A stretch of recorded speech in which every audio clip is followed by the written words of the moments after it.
El tiempo al ras de las experiencias.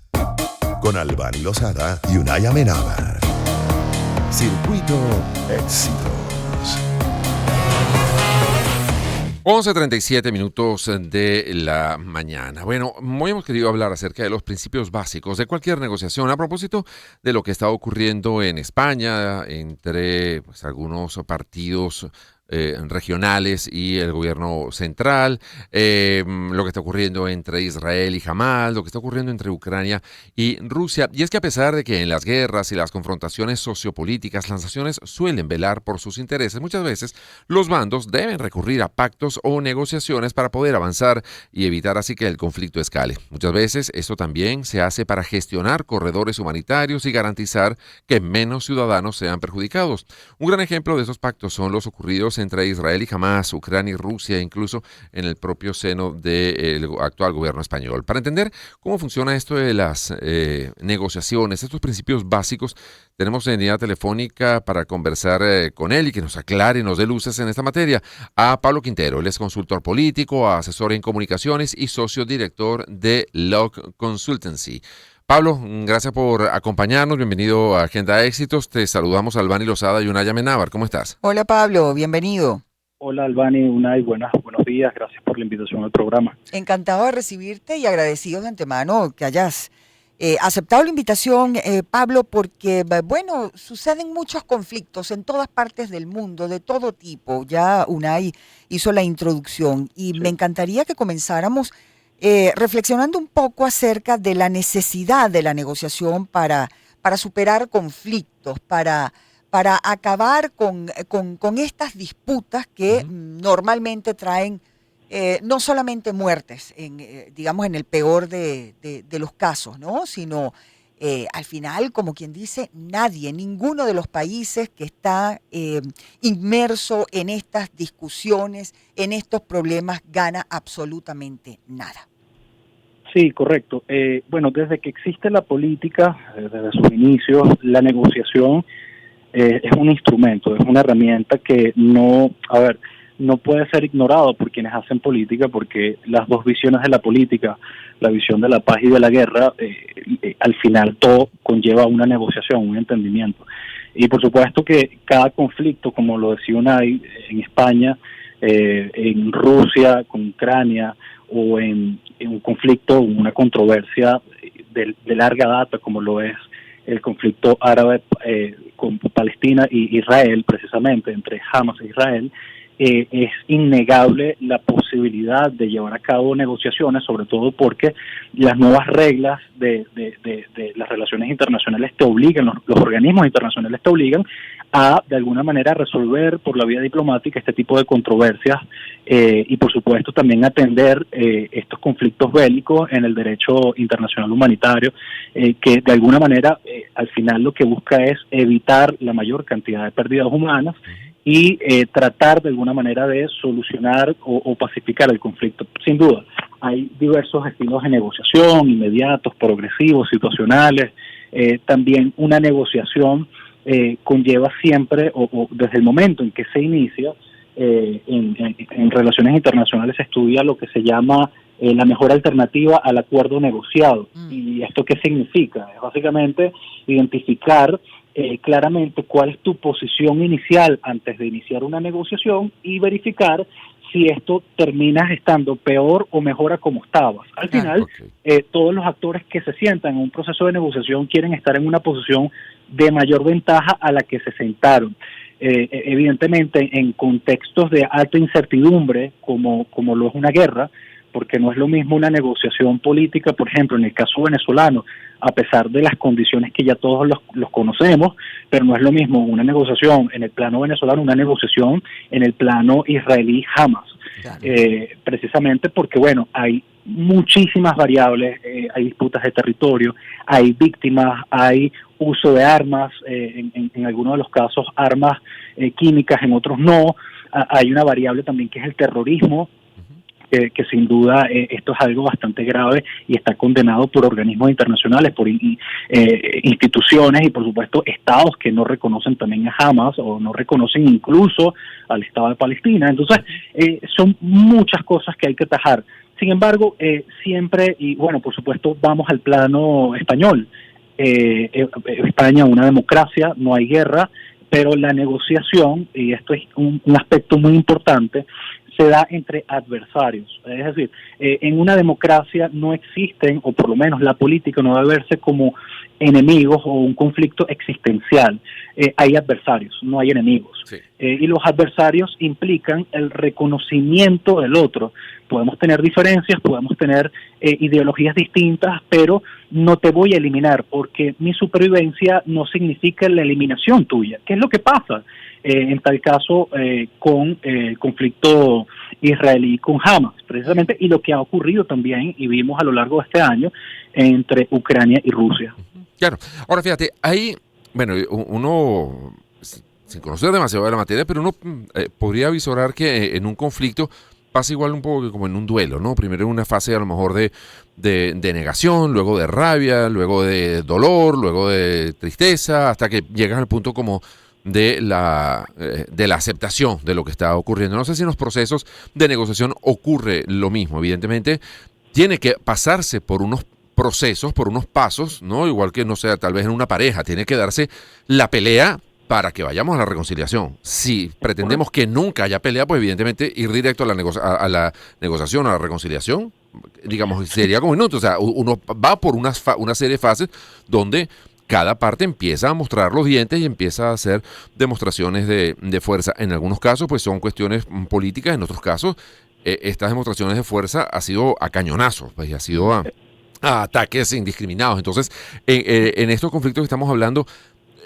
¿estamos en los momentos de la negociación o no? Todavía hay que esperar a que pase la fase del conflicto y hay que vivir esa etapa completa para luego pensar en un proceso de negociación. Pero bueno, te dejamos para que nos respondas sin problema y sin cortes luego de la pausa, Pablo, para hablar, digamos, como cuáles serían estas facetas y en qué punto se encuentra cada uno de esos y sobre todo cómo saber exactamente determinar en qué punto del conflicto te encuentras, que eso también debe tener su arte y sus características. Estamos conversando hoy aquí en Agenda de Éxitos con Pablo Quintero, consultor político, asesor de comunicación y socio director de Log Consultancy. Ya venimos con mucho más de Agenda de Éxitos.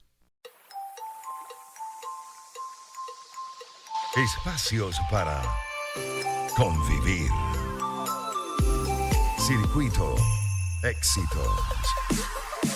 Caracas, Maracay, Puerto La Cruz, Puerto Ordaz, Barquisimeto, El Vigía, Mérida, Táchira, Margarita, Maracaibo, Maturín. Circuito Éxitos.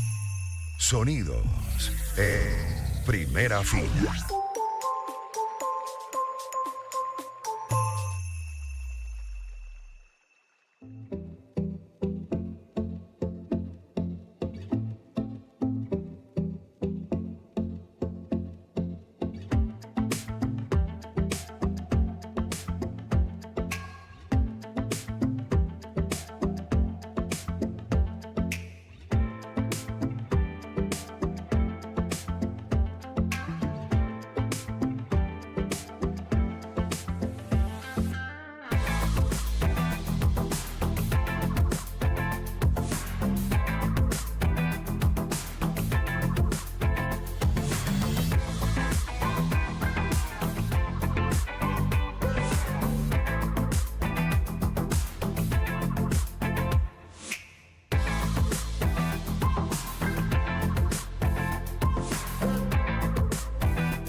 Espacios para convivir.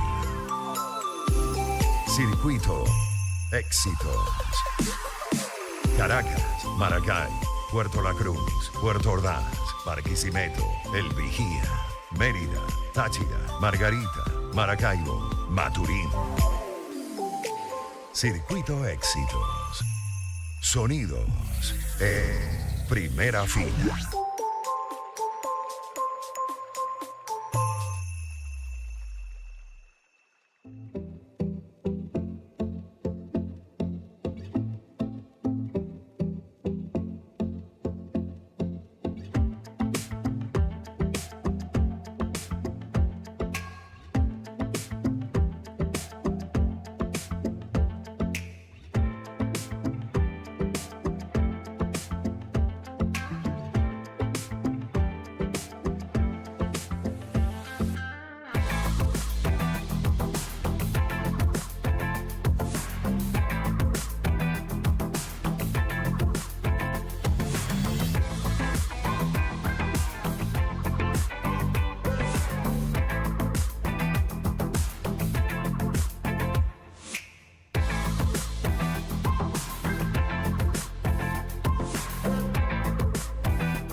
Agenda Éxito. Pensar. Espacios para dialogar. Con Albany Lozada y Unai Amenábar. Circuito Éxitos. Bueno, ¿cómo funcionan los principios básicos en la negociación de los conflictos entre naciones y dentro de ellas? Hoy con nosotros está Pablo Quintero, consultor político, asesor de comunicación y socio director de LOC Consultancy. Y con él estamos precisamente hablando de esas normas que deben regir las negociaciones para la resolución de conflictos, no solamente políticos, sino también, conflictos bélicos que al final, pues, digamos, pueden ser los más complicados. Y te dejaba una reflexión y pregunta, Unai, antes de irnos a la pausa, Pablo, y para no perder tiempo, porque nos quedan pocos minutos, bueno, escuchamos tu respuesta al respecto. Sí, la negociación, como bien lo comentábamos, hay fases y por supuesto sí es importante al momento de que un negociador, una de las partes políticas entienda es que una negociación puede tener entrada, pero puede que la salida sea bastante larga. También responde a tiempos que no son los de la ciudadanía y pasa mucho con la gente que dice, bueno, pero se han sentado muchas veces, ¿cuántas veces? O sea, los tiempos políticos suelen demorar porque es difícil complacer a las partes, pero en otras situaciones la agenda está marcada por la violencia y es mucho más complicado aún, que es lo que pasa en este caso con Rusia y lo que pasa en Israel, muy distinto a la realidad política española, ¿no? Pero por otro lado también hay un componente emocional dentro de la negociación y es el tema de la percepción. ¿Por qué? Porque mucha gente o las partes involucradas en la negociación tienden a pensar que una negociación es el inicio de una solución. Y las negociaciones pueden estancarse durante muchísimo tiempo. Ha pasado en el conflicto árabe-israelí, ha pasado en otras situaciones donde, pueden estar negociando 20 años, 30 años, y tú dices, bueno, pero ¿hasta cuándo? Sí. Pero parte de las fases es la percepción, que muchas veces sabemos, se tiene la percepción de que la negociación puede ser buena o mala, o en muchas ocasiones una de las partes no tiene idea hacia dónde va la otra. Está la discrepancia, por supuesto, se da la negociación porque una de las partes está en desacuerdo con la otra, están las concesiones también, que está dispuesto a dar una de las partes a la otra, sobre todo se ve en España, que es como para formar gobierno, tienen que haber concesiones, Pedro Sánchez tuvo que negociar precisamente con Puigdemont, tuvo que negociar con otros sectores que a lo mejor él no quería, pero para poder ser gobierno y estar en el poder tuvo que haber dado algo. Y pasan otras latitudes. Al final todo esto se suscribe en un acuerdo, todas las negociaciones deben culminar con un acuerdo y luego viene lo que es la fase de observación y cumplimiento, que allí a grandes rasgos están los organismos internacionales tratando o visualizando de que las partes cumplan y todo marche como tiene que ser. Pero, insisto, las negociaciones no son mágicas, no es un botón que tiene una solución. Una negociación es una herramienta política más que está alejada de la guerra. Al final en la guerra salen perdiendo todas las personas. Yo creo que una apuesta al conflicto bélico es lo peor que puede suceder. Y los políticos al día de hoy saben perfectamente que las guerras ya no son las guerras en el siglo XIX, del siglo XVIII. Hoy en día una guerra puede, diríamos, afectar la geopolítica mundial, y es lo que hemos visto precisamente en el conflicto Ucrania-Rusia. Las guerras ya pueden ser nucleares. Una guerra no solamente puede afectar a un país involucrado en el conflicto, sino al resto de la población y alterar toda una economía mundial. Claro. Por eso la negociación siempre va a ser importante, mira, así se esté dando del otro lado del mundo, porque las repercusiones son bastante graves si se llevan al plano de lo bélico. Y en el caso de estos conflictos, ¿qué es más conveniente? ¿Que sean varios actores que estén negociando, o cuantos menos negociadores haya mejor, que las partes involucradas formen parte de la negociación, o que se delegue en un tercero que a lo mejor puede tener una visión un poco más objetiva del asunto para que manejen ellos las negociaciones? No sé, ¿cómo funciona? Porque pareciera que hay muchos depende allí también, ¿no? Y dependen hasta el carácter del negociador, que si en un momento determinado lo cambian, pues bueno, es como empezar de cero. O cuando incluyes a un organismo o a una persona adicional, pues pareciera que eso también hace que como que se resetee ese proceso y bueno, empezamos otra vez de nuevo todas las conversaciones, sí. ¿no?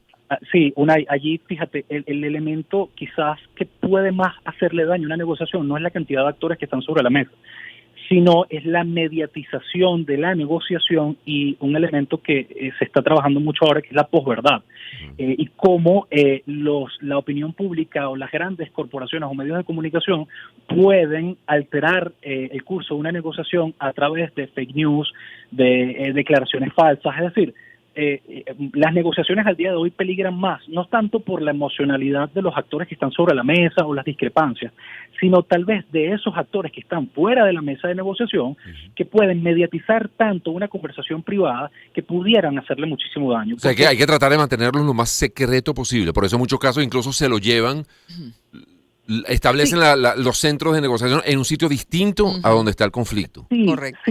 Sí, exactamente. Claro, esto es algo incómodo y por supuesto muchas personas tal vez alejadas del mundo de la política no lo entienden, pero la discreción política es necesaria para el cumplimiento de algunos acuerdos, porque la mediatización o la sobreexposición mediática, sobre todo en tiempos del siglo XXI al día de hoy, que ya en un segundo puedes conseguir información de algo que está pasando en otro lado del mundo, eso puede afectar el curso de una negociación, eso puede incluso alterar palabras de un acuerdo, es decir, se pueden establecer confusiones que pueden desatar desacuerdos mucho más grandes. Entonces, el elemento quizás que más estorba una negociación al día de hoy es la falta de discreción política, es la falta de una comunicación centralizada y, por supuesto, las emociones. No podemos olvidar que las negociaciones son realizadas por seres humanos y los seres humanos son emocionales, son de racionalidad limitada. Entonces, son muchos componentes, pero yo no considero que las personas que están en la mesa son lo que pueden mover una negociación al fracaso. Yo siempre pienso que es el fenómeno tecnológico el día de hoy, evaluando una negociación al día de hoy, tal vez en la crisis de los misiles que ocurrió hace mucho tiempo, o una negociación quizás en el siglo XIX, donde no existían redes sociales, se manejaba en otros términos, pero el día de hoy lo más grave es que el elemento desinformativo genere perjuicio a la negociación. Y de acuerdo a las normas existentes para una negociación, Pablo, te pregunto, y conversamos, amigos, con Pablo Quintero, consultor político, asesor de comunicación y socio director de Law Consultancy. ¿Qué pasa si luego de firmarse un acuerdo una de las partes no lo cumple? Sí, sencillo. Volvemos bueno, pasan varias cosas. Si lo analizas desde el punto de vista de la psicología social, la población tiende a creer, uno, que la negociación fracasó, aumenta la desesperanza aprendida, es decir, la gente lo ve como una recaída después de tanto esfuerzo, tantas sentadas de mesa, tanto diálogo, volvemos a lo mismo, se crea lo que decía Unai al principio, el tema de la frustración, el duelo, oye, no logramos nada, ahí hay un componente emocional que daña muchísimo la percepción mediática y de credibilidad y popularidad de estos actores, es decir, la popularidad viene abajo, pero por otro lado, dentro de esa espiral de frustración, empieza nuevamente una espiral de violencia que pudiera generar en más conflicto. Entonces, yo creo que dentro de la negociación, los acuerdos, el cumplimiento de los acuerdos son muy, muy importantes. Pero como lo dije al principio, si una parte no cumple los acuerdos, es porque su posición inicial, al momento de sentarse, terminará siendo peor. Al final, el resultado terminará siendo peor. Lo cual quiere decir, Pablo, te voy a interrumpir, que si se firma un acuerdo y ese acuerdo es violado, no hay una sanción, no pasa absolutamente nada. O sea, eso puede ocurrir perfectamente. Sí, puede ocurrir, por supuesto, dentro de los dos actores que tienen peso en la negociación, el que más tenga peso, desde el punto de vista geopolítico, puede sancionar, puede de alguna manera restarle, diríamos, beneficios, flexibilizaciones. Pasa en Venezuela en el caso de las sanciones. Claro. Por eso el cumplimiento es importante, porque de no darse el cumplimiento, muchas cosas pueden echarse para atrás.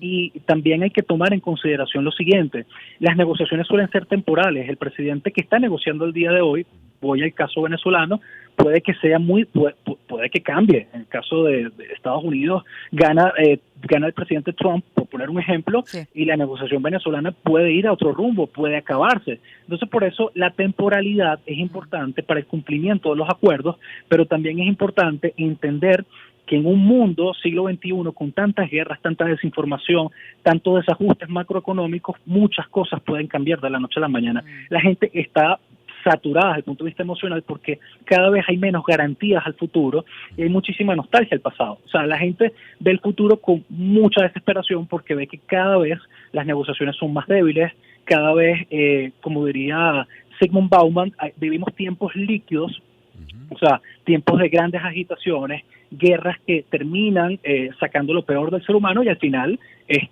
no hay una estabilidad próspera que genera sostenibilidad, genera sustentabilidad económica. Entonces, sí, toda esa serie de componentes hacen que una negociación sea difícil de mantenerse al día de hoy y, como lo dije, ya para terminar, el no cumplimiento de una negociación genera frustración electoral, frustración social, y de verdad que eso es bastante delicado, sí, para una sociedad. Y desesperanza en muchos casos. Muchísimas gracias, Pablo. Pablo Quintero, consultor político, asesor de comunicación y socio director de Log Consultancy. Qué interesante lo que hay detrás de todo este mundo de las negociaciones. Sí, hacemos una pausa, ya venimos con mucho más de Agenda Éxitos. Hoy martes de Pro Da Vinci. Ya venimos.